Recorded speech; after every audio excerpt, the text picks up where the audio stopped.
In my last video, I talked about how fiercely I wanted to defend my 언니, my older sister, to my therapist. A few days later, after the session, I was in the car with 언니. She mentioned she was going down to the countryside to visit our parents for a parents' day, and she told me I didn't have to go. She joked, "See, I'm letting you off the hook. I'm giving you an exemption." Instantly, I felt guilty, and then I got upset at myself for feeling guilty. It felt like she was granting me permission, but I didn't need her permission. It's not my job to help fulfill her good daughter persona. So I snapped back. Don't call it an exemption. Then she laughed and said, "Go ahead, go tell your therapist on me about this too." She meant it as a joke, but I just burst into tears. I cried. "Don't say that. I was planning to go and tell her how well you accepted me. I wanted to brag about how good you are." 언니 was so surprised and flushed.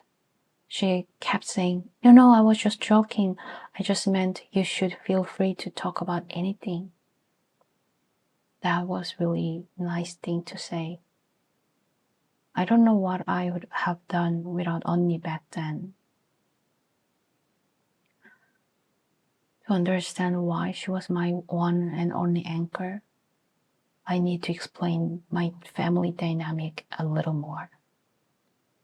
It starts with my dad, who was violent from the beginning.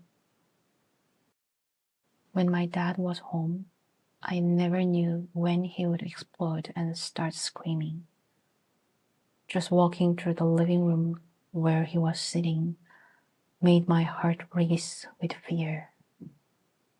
I never knew what little thing would set him off. It was always random. Sometimes it was about how I walked or how I handed him the remote control.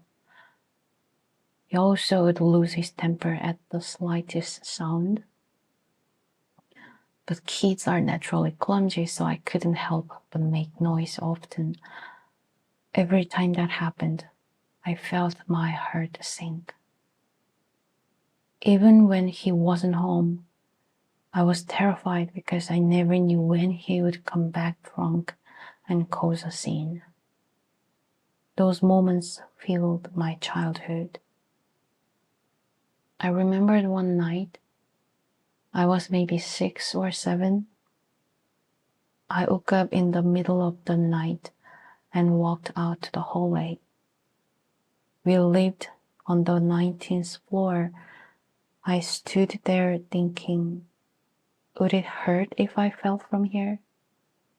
If I jump now, it would stop everything. So maybe I should jump now.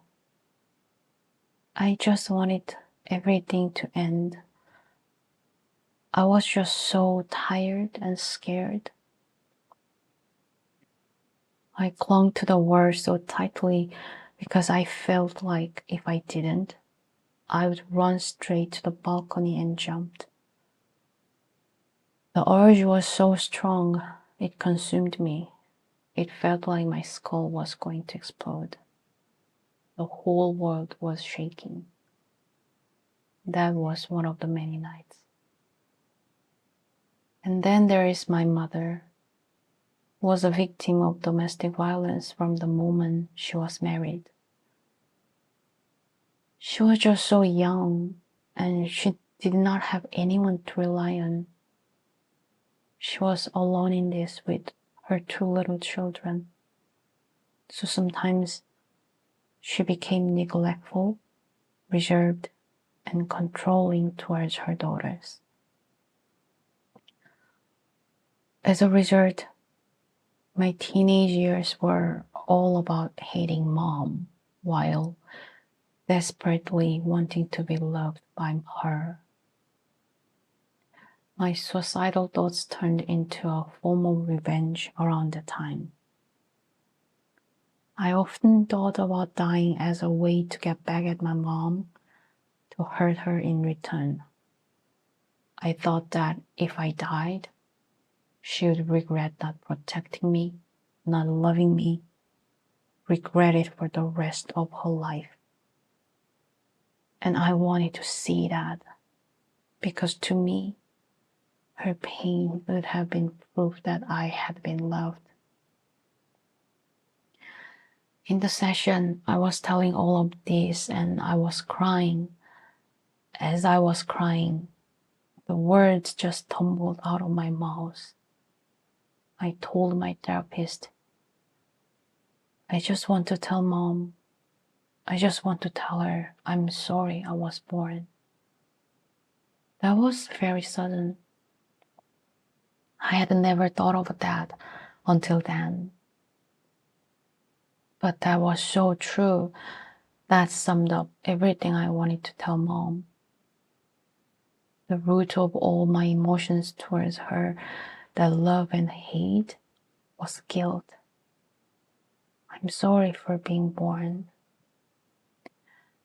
I couldn't know exactly why I felt that much deep hate, love, and guilt towards her. It took me a few more sessions to uncover the core memory of when, why, and how this started. So please continue on this journey with me. Thank you, and take care.